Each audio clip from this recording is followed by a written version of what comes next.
Bonjour, bonsoir à toutes et à tous. Bienvenue pour cette nouvelle édition du Grand Journal sur Télésignal. Bonne semaine à vous. Merci d'être avec nous. À la une de l'actualité, rencontre entre une délégation du département d'État américain et le gouvernement haïtien autour des prochaines élections. Délégation qui devait également discuter avec les autorités dominicaines de leur projet d'expulsion d'étrangers en situation irrégulière à compter de juin prochain. Dans l'actualité également, la Cour des comptes n'a aucune prévision légale pour donner décharge à des comptables de deniers publics sans l'aval du Parlement. Explication du sénateur Witzner Polycarpe qui réagissait sur de récentes déclarations du président de la Cour des comptes. Un service des archives nationales pour fournir des extraits en urgence aux candidats aux prochaines élections qui en auront besoin. Il est disponible à compter de maintenant à Port-au-Prince et dans des villes de province, informe Wilfried Bertrand.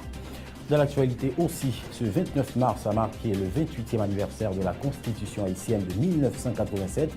L'occasion pour les responsables de Famille Lavalas de dénoncer des actes de violation de la loi mère et d'annoncer un retour au pouvoir visant à corriger ces pratiques. Installation d'un nouveau directeur général au ministère de l'Agriculture. Eddy Charles remplace Pierre-Guy Lafontaine à ce poste. Et puis enfin, la 40e édition du prix littéraire Henri Deschamps de la Fondation Lucienne Deschamps est lancée. Écrivain passionné de littérature et amant de la lecture, vous avez jusqu'au 9 juin prochain pour soumettre vos manuscrits. Voilà pour les titres et le développement dans un instant.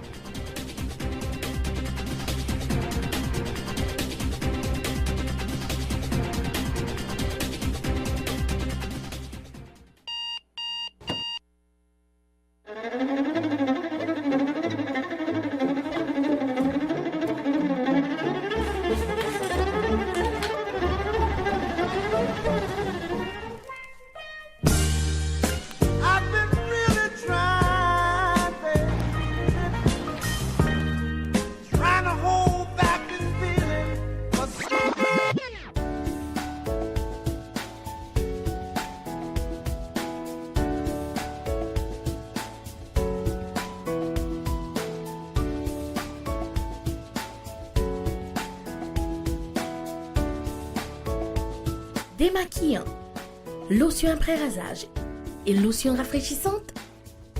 Limacol, la fraîcheur de la brise dans une bouteille. Limacol est un produit de la Disprophar en vente dans tous les supermarchés et les pharmacies.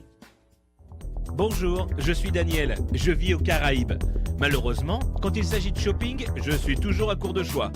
Par exemple, la recherche d'un cadeau pour ma copine, ou un lecteur MP3, ou même un casque. Grâce à eShopper Express, je peux maintenant faire mes courses en ligne. Les expéditions internationales de magasins en ligne étant si chères et souvent non disponibles, eShopper Express donne l'opportunité à ceux vivant hors des États-Unis de faire des emplettes comme s'ils y étaient. Il suffit d'aller sur le site www.eshopperexpress.com, ouvrir un compte gratuit et voilà, vous recevrez votre propre adresse aux États-Unis.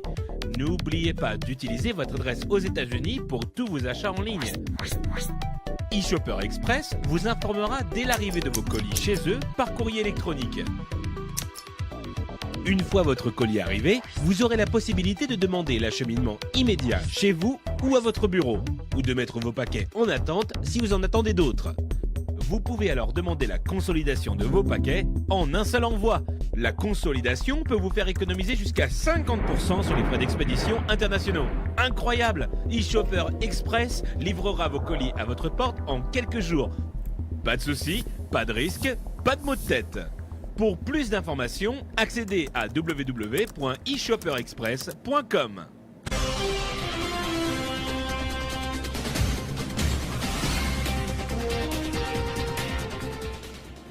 Merci de votre fidélité. Le développement du journal.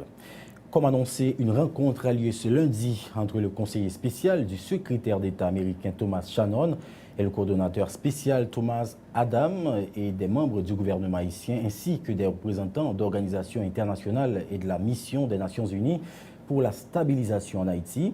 Les discussions portent sur la préparation des prochaines élections dans le pays. Les deux diplomates américains doivent également rencontrer des représentants de la Chambre nationale de commerce et d'industrie. Thomas Shannon et Thomas Adams, qui effectuent depuis le 29 mars une tournée de 3 jours en Haïti et en République dominicaine, devront également discuter avec les membres de la société civile et du secteur privé des deux pays autour de la question migratoire. Nous l'avions également annoncé, environ 20 000 extraits des archives sont également délivrés dans le cadre du programme d'identification et de documentation des immigrants haïtiens, PIDI, a indiqué le directeur général des archives nationales, Wilfried Bertrand.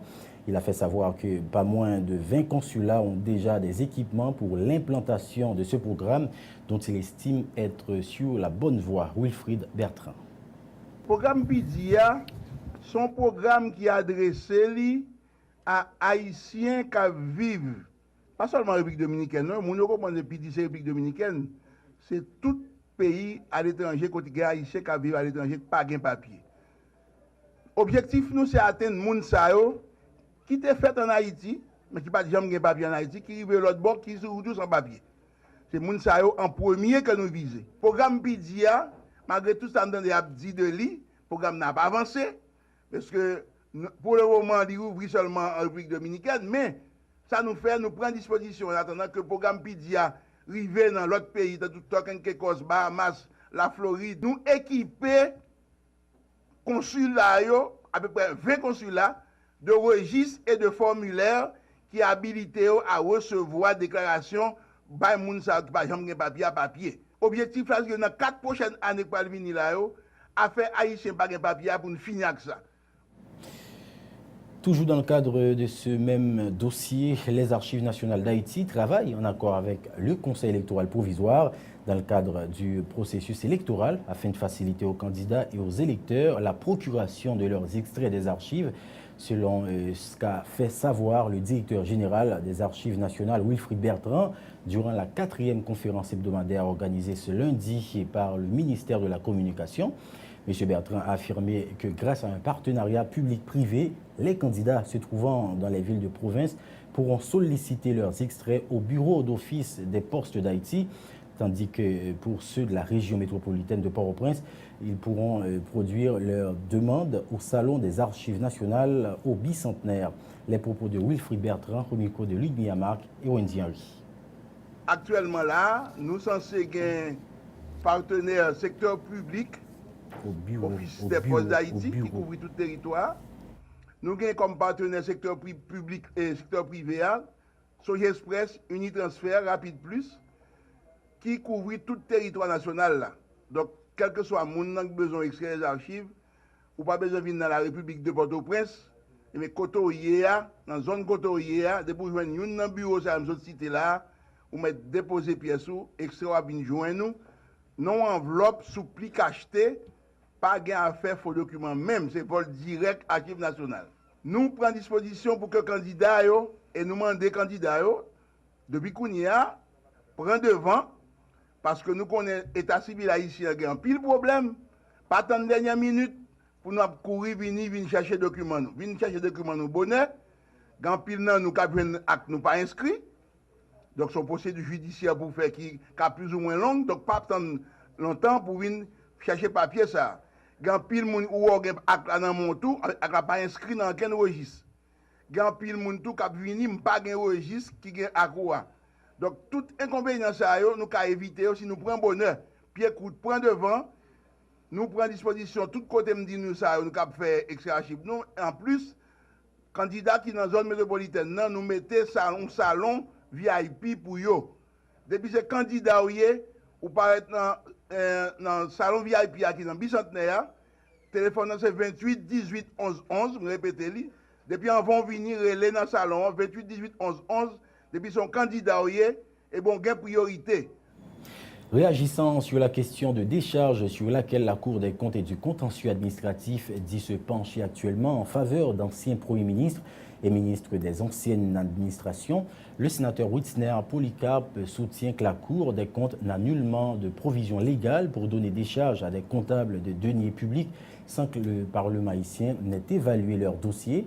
Selon le parlementaire, plusieurs dossiers d'anciens ministres et premiers ministres actuellement à l'étude à la Cour des comptes sont entachés d'irrégularités, citant nommément le dossier de l'ex-chef du gouvernement Jean-Max Bellerive, dossier contre lequel Whitney Polycarp promet de se prononcer en temps opportun. Écoutons Whitney Polycarp.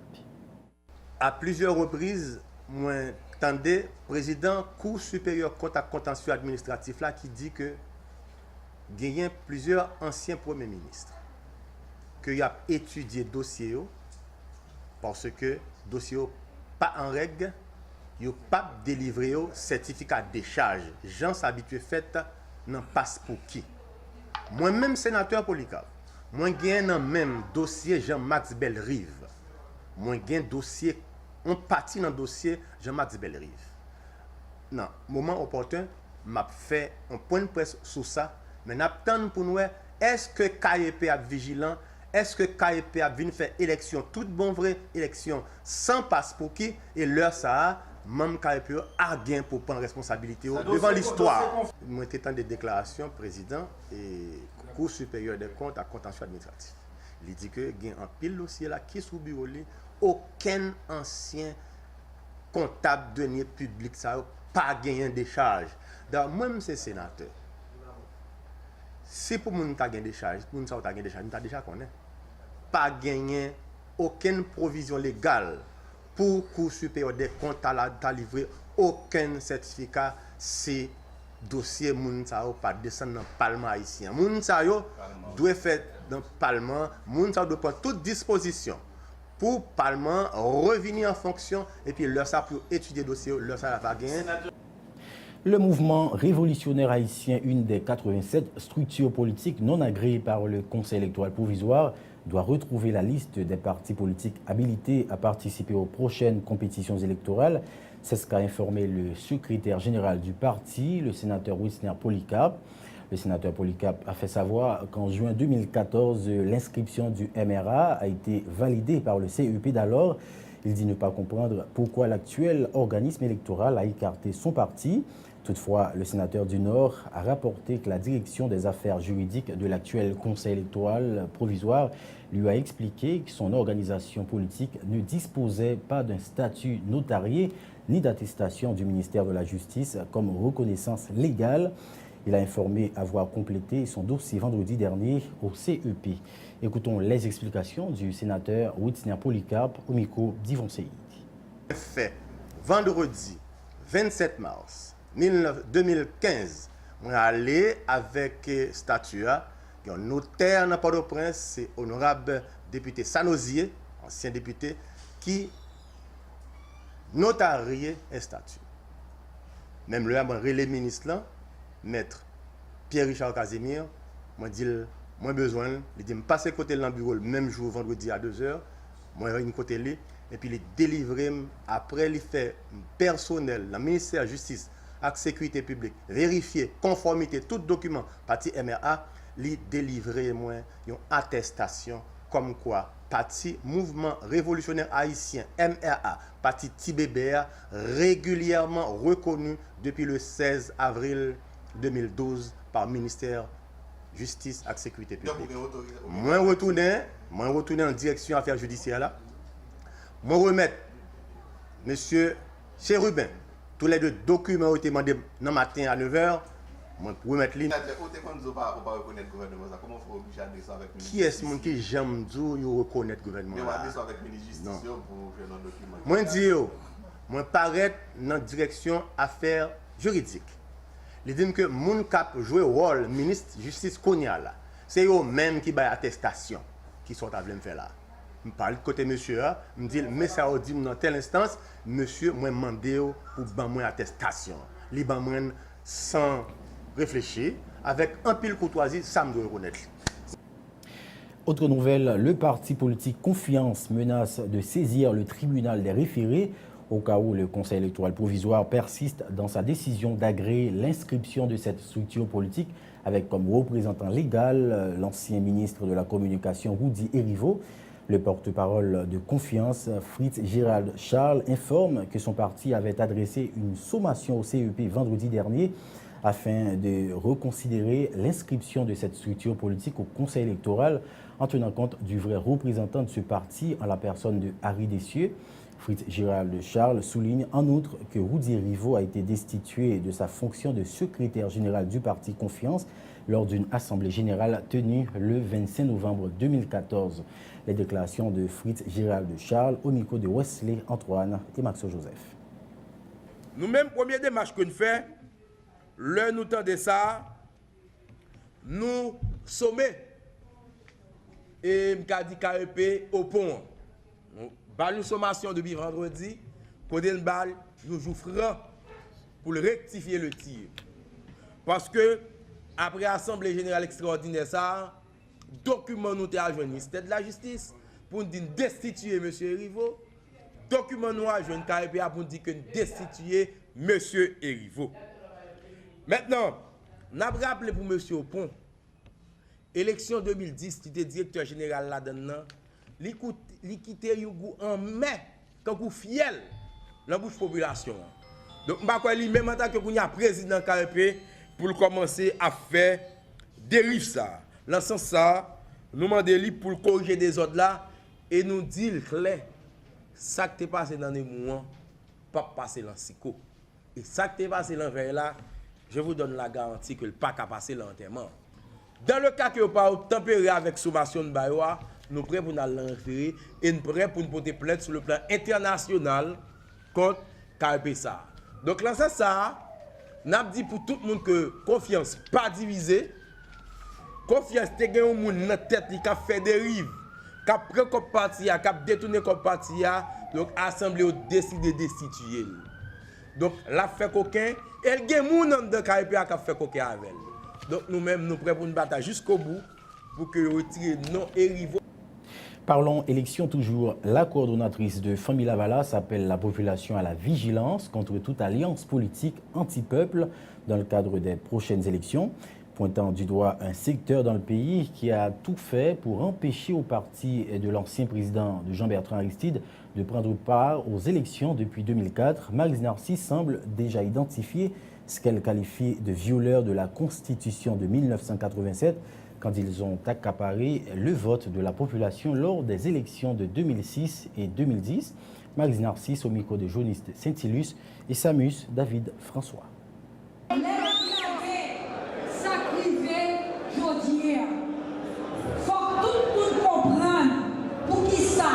Depuis après 2004, gouvernement qui va faire la constitution, pas de gens qui étaient Famille Lavalas participer à l'élection.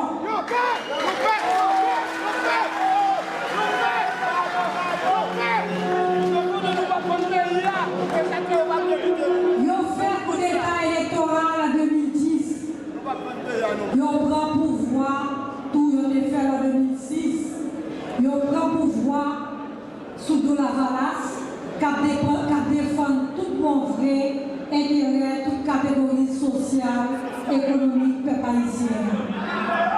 Qui ça a dit, je dis, coucou à Fizelia, t'as tourné des musiciens champouins qui étaient ensemble pour essayer de faire peuple haïtien danser une mauvaise danse qui n'est pas cadrée à la Constitution. Ils ont fait unité pour battre le mauvais tambour vérité qui sonnait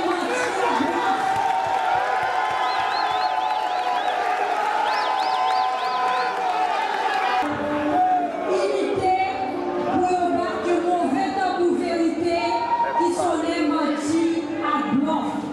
Peuple haïtien a dit non. Fois ça, il n'est pas plein de mentir encore. Autre information, une cinquantaine de journalistes étaient en formation ce week-end dans le sud-est du pays à l'initiative du ministère de la Communication. Au centre de l'atelier de 2 jours, le thème suivant, technique de reportage et de couverture des campagnes électorales. Compte rendu René Voltaire, notre correspondant permanent à Jacmel. En présence d'une cinquantaine de journalistes dans le département sud-est là, samedi 28 mars 2015, le ministère de la Communication a lancé 2 journées séminaires pour travailler de presse.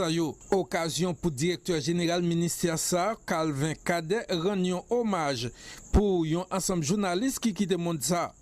Séminaire formation ça a été pour thème technique reportage à couverture campagne électorale. DG ministère communication a indiqué c'est dans le cadre d'une campagne sensibilisation pour prochaine élection dans le pays d'Haïti. Précision Calvin Cadet. Le journaliste doit être bien armé psychologiquement et intellectuellement. Le journaliste a donc besoin de connaissances particulières pour mieux cerner les questions électorales et la couverture électorale. Mesdames, Messieurs, à l'issue de cette formation de 2 jours, vous serez en mesure d'interpréter la législation encadrant le rôle des médias et le processus électoral et d'appréhender les techniques journalistiques permettant une couverture équilibrée de l'information en période électorale. Participants ont félicité le ministère de la Communication pour une telle initiative qui a pour dérouler à travers tout l'autre département après Sud-Est en premier lieu. Séminaire ça c'est un âme en plus non seulement pour période électorale mais tout une connaissance du plus selon participants yo. René Voltaire métropole du Sud-Est Jacques Mel signale. C'était annoncé en titre hier dimanche 29 mars a marqué les 28 ans de la Constitution haïtienne de 1987. Adoptée après la chute de la dictature des Duvalier en 1986, les constituants de l'époque, à travers ce document, ont voulu donner une nouvelle orientation sociopolitique et culturelle au pays. 28 ans après, plus d'un estime que la loi mère du pays est bafouée par ses propres fils. C'est le cas pour les dirigeants du parti Famille Lavalas qui ont dressé un bilan négatif en ce qui a trait à l'application de la Constitution par le régime actuel. Famille Lavalas qui, lorsqu'il était au pouvoir, était également accusé de violation flagrante de la Constitution du pays. Suivez un reportage avec nos collaborateurs Jonis Saint-Ilus et Samus David François. À la Fondation Dr Aristide pour la démocratie à Tabar, l'ambiance était au rendez-vous ce dimanche 29 mars pour marquer les 28 ans de la Constitution du pays, adoptée en 1987 dans un contexte politique troublant suite à la chute de la dictature des Duvalier. 28 ans après, la loi mère du pays est loin d'être appliquée, constate la coordonnatrice du parti, Maryse Narcisse. Aucun n'a droit pour voir ça pas exister, genre constitution établie pour fonctionner. Il y a un petit groupe qui mettait ensemble pour mettre la constitution sous côté pour tourner à pouvoir dictature. Mauvais anguille, hier, à moun qui a trompé le peuple aujourd'hui, mettez la démocratie sous côté. Accusé lui aussi de violation flagrante de la Constitution du pays lorsqu'il était au pouvoir, Famille Lavalas promet pourtant de lutter pour empêcher la violation continuelle de la Constitution de 1987. Un objectif qui ne sera atteint que par la reprise du pouvoir par le parti à travers les élections, explique Joël Edouard Vob, dit Pacha Vob. Tout qui a l'Assemblée aujourd'hui, la bataille pour le moment de ça, le suspend fait carrière historique.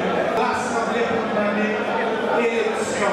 Élection, c'est droit moment de loi pour que nous-mêmes nous avons choisi nous nous représenter. Pour y parvenir, Famille Lavalas s'entend resserrer les rangs en réconciliant tous ses membres, même ceux qui étaient à couteau tiré après le départ du chef suprême du parti, Jean-Bertrand Aristide, pour l'exil en 2004. Président Aristide dit nous, prochaine division par Ouest. Inactif sur la scène électorale pendant les 10 dernières années, Famille Lavalas s'active en vue de participer à tous les niveaux au prochain scrutin prévu le 9 août, 25 octobre et 27 décembre 2015.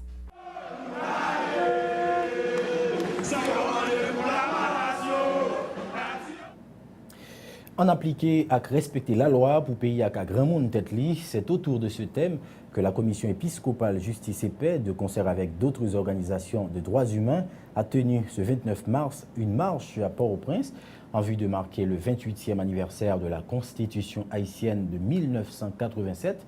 Par cette marche, les organisateurs entendaient forcer les autorités à respecter et à faire appliquer la loi mère.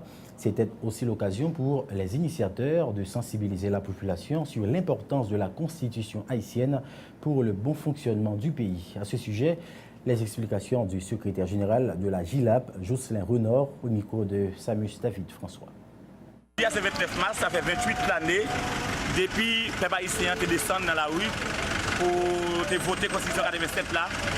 et nous constatons ça fait un bon bout de temps et la Constitution n'a pas respecté comme ça doit n'est pas appliqué.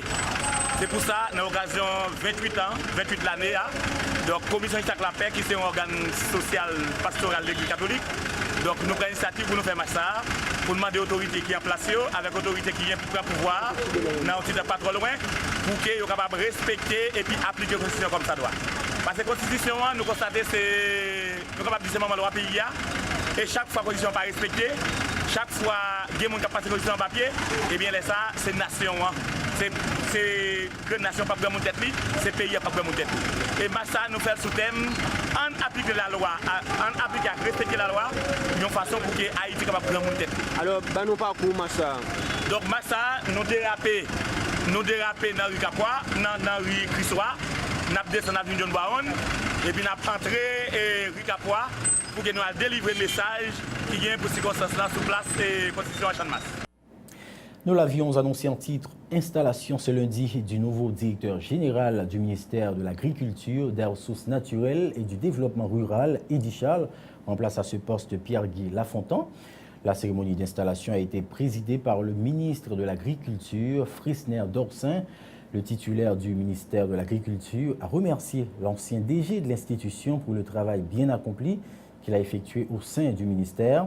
Selon Frischner Dorsin, Pierre-Guy Lafontan était un cadre au sein du ministère de l'Agriculture.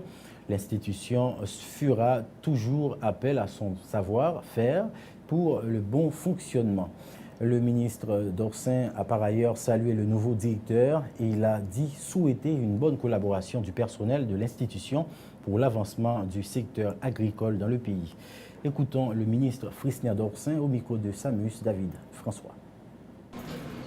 Moi, la secrétaire d'État Chancy, pratiquement, c'est DG Lafontan qui est toujours ligne directrice.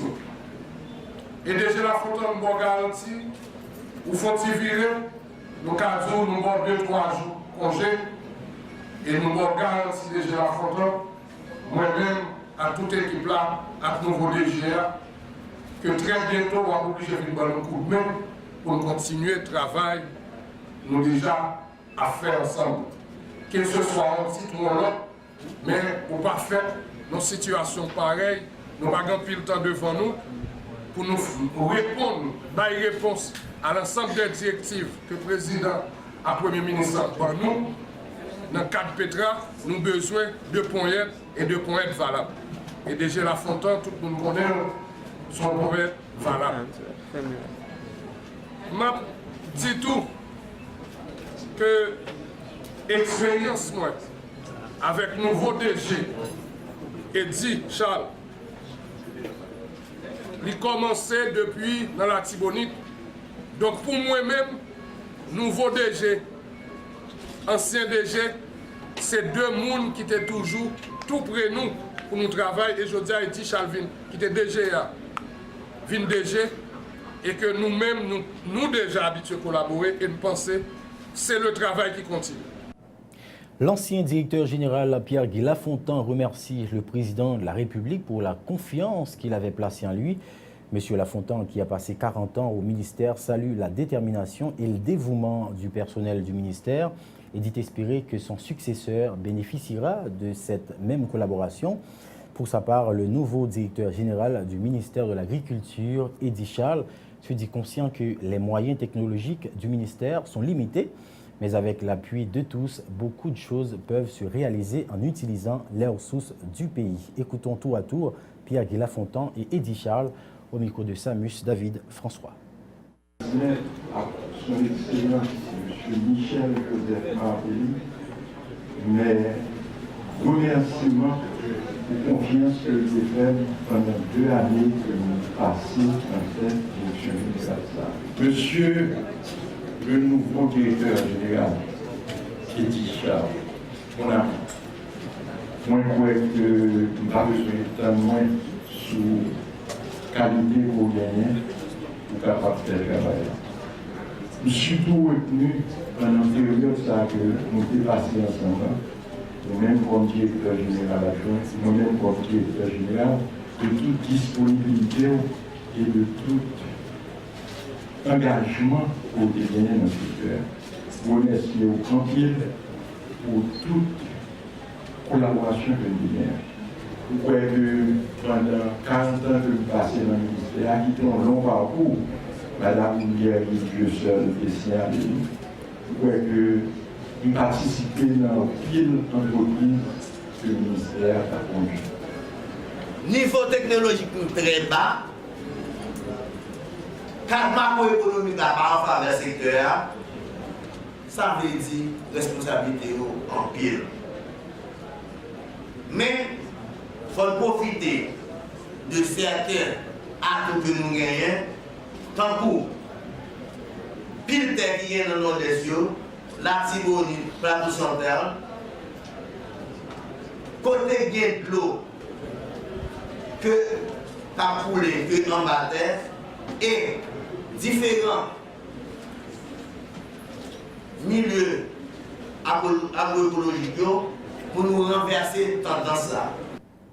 C'était aussi annoncé en titre, c'est ce lundi 30 mars que la 40e édition du prix littéraire Henri Deschamps a été lancée à Port-au-Prince à l'initiative de la Fondation Lucienne Deschamps. L'objectif de cette activité est d'encourager la production écrite dans le pays. Selon Peter Frisch, le PDG de la maison Henri Deschamps, M. Frisch a profité de l'occasion pour inviter les écrivains, les passionnés de littérature, amants de la lecture, à venir participer à ce concours. Il a en outre précisé que 2 prix seront offerts cette année aux heureux gagnants. Les explications de Peter Frisch sont recueillies par Ephésien Mathieu.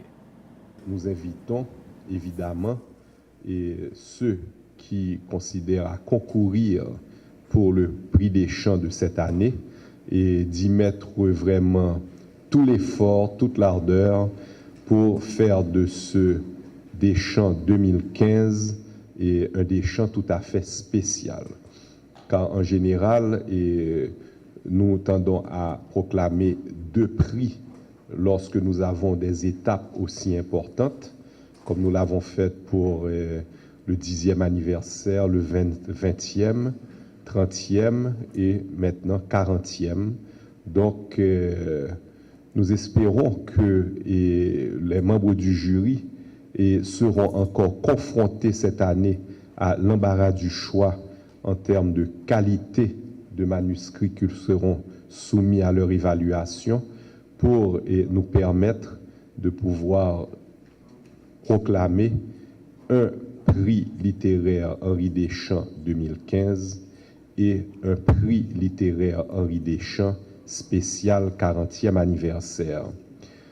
C'est l'occasion pour moi, comme représentant de la maison Henri Deschamps et de la Fondation Lucienne Deschamps qui supporte ce prix, de remercier encore une fois le jury pour son travail, pour son apport, vraiment de façon, encore une fois, il n'est jamais suffisant de le répéter, bénévole, parce que c'est un travail de conviction, de pouvoir encourager les lettres haïtiennes à travers ce prix. Faire de cette édition quelque chose de spécial, déclaration de la nouvelle présidente du jury, Evelyne Trouillot, qui se dit très honorée d'en faire partie cette année. Elle en a profité pour communiquer les dispositions en vigueur pour la participation au concours littéraire, dont le délai de dépôt de manuscrits est fixé au 9 juin 2015. Notons que l'année dernière, la 39e édition a eu 30 prix avec Ketli Mars, qui a passé 2 ans à la tête du jury. Les déclarations de la nouvelle présidente du jury, Evelyne Trouillot, recueillies par Ephésien Mathieu. Je remercie mes collègues membres du jury de m'avoir choisi pour être présidente du jury après Ketli Mars, ce qui est déjà très difficile à suivre, vu le travail extraordinaire qu'elle a fait. Donc ça fait un peu peur. Mais j'espère que je pourrai justement, avec l'assistance des autres membres, me sortir de ce travail et faire de cette édition une édition spéciale avec toute l'importance qu'elle mérite. Parce qu'en effet, 40 ans, ce n'est pas 40 jours, comme on dit. 40 ans, c'est quand même presque 50 ans, presque demi-siècle. Donc, je pense que nous avons, malheureusement en Haïti, un problème d'institution qui ne demeurent pas, qui s'en vont. Et c'est toujours réconfortant de pouvoir compter sur une institution. Et quand cette institution fait partie du monde culturel, c'est encore plus important pour nous écrivains, nous qui sommes intéressés par la promotion de la culture et de la littérature haïtienne. Je rappelle que le prix est ouvert à tous les genres littéraires en français ou créole. Le droit de participation est gratuit et ouvert à tous les auteurs, qu'ils résident en Haïti ou à l'étranger. Le délai de dépôt des manuscrits est fixé au mardi 9 juin 2015. Les œuvres déjà publiées, ainsi que les gagnants ou gagnantes de précédents prix littéraires Henri Deschamps, ne sont pas admis au concours. Un seul manuscrit est admis par candidature. Parlons culture toujours. La collection texte retrouvée de C3 Éditions a fait sa 4e livraison ce lundi, laquelle livraison a vu la publication de 2 nouveaux textes, L'héritage colonial en Haïti, écrit par Placide David, et Une visite chez Soulouk, écrit par Paul Dormoy.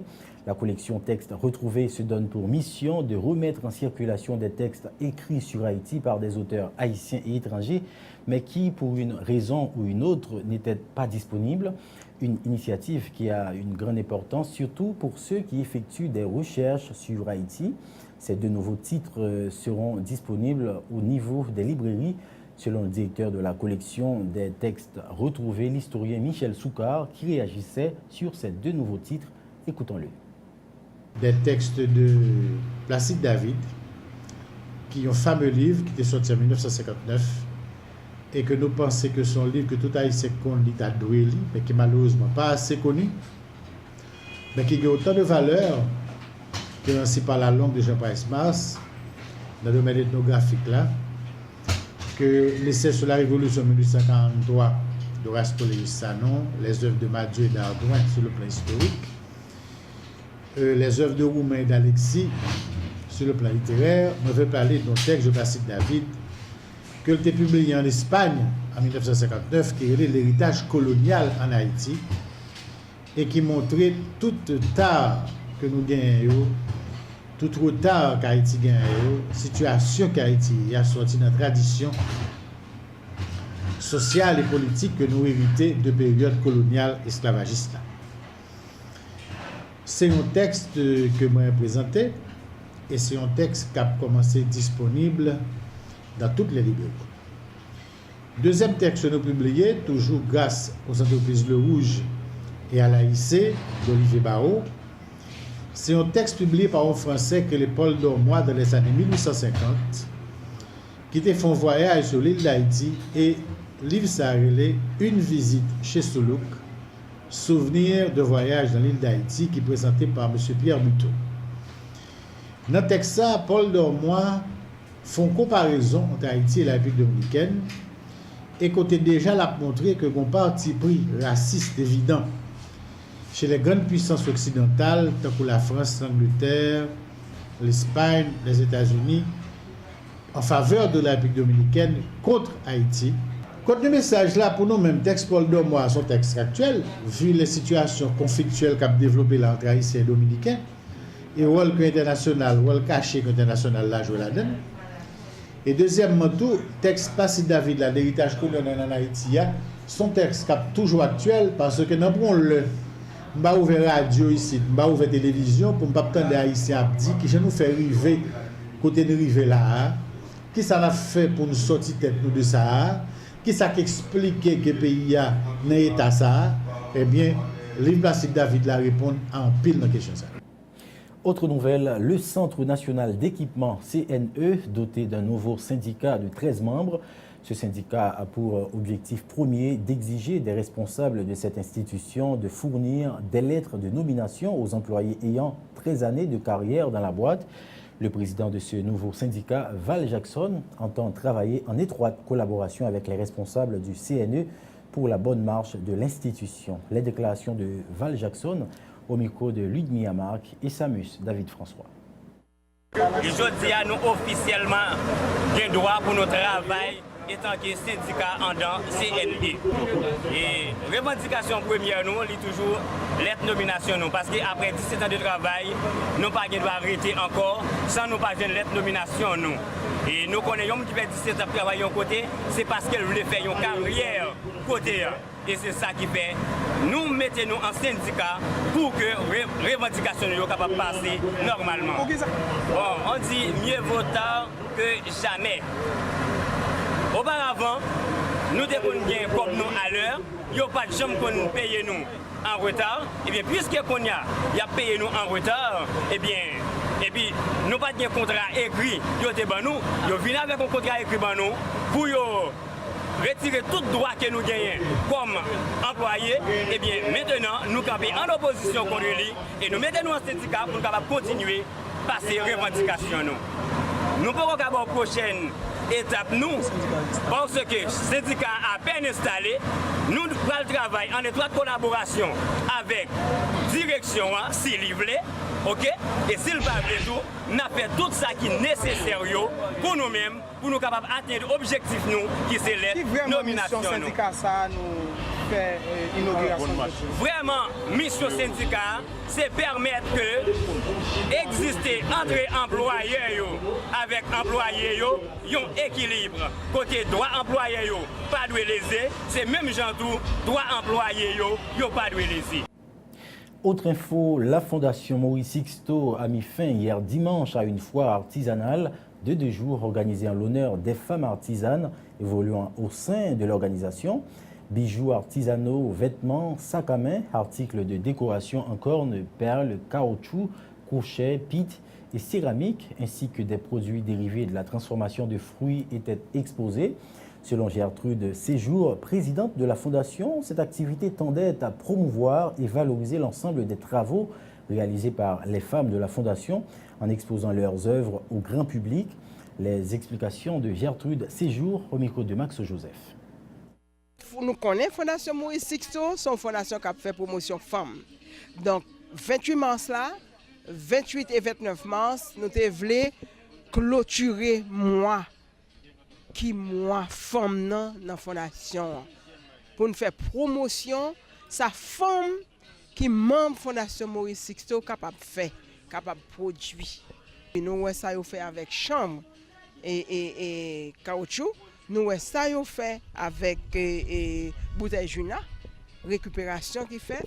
Donc nous si femmes ça yo joindre encadrement qui côté yo capable river, qui promotion yo capable faire pour pays d'Haïti. Bon, accompagnement, nous, mesdames, par exemple, si je dis à la grande femme qui a un problème, quand il a maltraité lui, il vient dans la fondation, nous allons aller direct avec lui dans le ministère à la condition féminine pour lui capable de joindre protection. Nous faisons protection femme et promotion femme. À en croire certaines exposantes, la vente n'était pas au rendez-vous lors de la foire artisanale de la Fondation Maurice Sixto. Plusieurs sacs à main et d'autres articles de valeur n'ont pas eu de preneur, rapporte-t-elle. Un manque de publicité autour de l'événement serait à la base de cette situation, commentent certaines d'entre elles au micro de Maxon Joseph. Moi, je n'ai pas 12 ans dans le domaine. Mais moi, j'ai exactement 8 ans depuis que je travaille à l'artisanat. Donc, si je suis un mot pour me dire, et que je dit que prochainement, il y a fait une exposition comme ça, donc je suppose des avertissements, vous comprenez, faire publicité, malgré qu'on ait publicité au cher, vous comprenez, c'est ça qui est possible pour nous, les artisans. On va les comme ça, il coûte 4000 gouttes. Il est capable moins cher, mais il y a un pile travail parce que premièrement, il faut sortir première étape chambre, ensuite pour découper pour il fait en haut. Donc chaque découpage est obligé de faire en genre pour capable une surface plane et rectangulaire pour capable utiliser ça pour faire. Bon, on inciter les gens à consommer des produits locaux, consommer des produits qui fait en Haïti, supporter les artisans haïtiens. Bon, pour aujourd'hui, là, je vais vendre 6 colliers. Bon, bien que j'ai l'impression que la publicité n'a pas trop faite. C'est ça qui fait ça, mais mon yo très intéressé, mon yo remel, il y a mon qui prend numéro pour me faire pour yo, il y a mon qui t'a passé mon commande telle couleur, yo remel tel modèle mais pas gain couleur parce que me pas faire pile pièce là-dedans yo. Rappelons que la chanteuse haïtienne Carole Demesmin et l'historien Jean-Claude Martineau ont fait le déplacement pour venir supporter l'activité organisée par la Fondation Maurice Sixto qui se donne pour mission d'aider et d'encadrer des enfants placés en domesticité, communément appelés Sainte-Anise dans notre société. À présent, le rappel des titres avant de refermer cette édition. Rencontre entre une délégation du département d'État américain et le gouvernement haïtien autour des prochaines élections. Délégation qui devait également discuter avec les autorités dominicaines de leur projet d'expulsion d'étrangers en situation irrégulière à compter de juin prochain. La Cour des comptes n'a aucune provision légale pour donner décharge à des comptables de deniers publics sans l'aval du Parlement. Explication du sénateur Witzner Polycarpe qui réagissait sur de récentes déclarations du président de la Cour des comptes.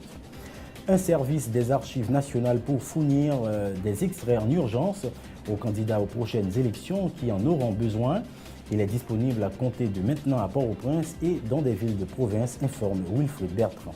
Ce 29 mars a marqué le 28e anniversaire de la Constitution haïtienne de 1987, l'occasion pour les responsables de Famille Lavalas de dénoncer des actes de violation de la loi mère et d'annoncer un retour au pouvoir visant à corriger ces pratiques. Installation d'un nouveau directeur général au ministère de l'Agriculture. Eddy Charles remplace Pierre-Guy Lafontan à ce poste. Et puis enfin, la 40e édition du prix littéraire Henri Deschamps de la Fondation Lucienne Deschamps est lancée. Écrivain, passionné de littérature et amant de la lecture, vous avez jusqu'au 9 juin prochain pour soumettre vos manuscrits. C'est la fin de cette édition. Merci de l'avoir suivi. Très bonne suite de programmation sur Télésignal.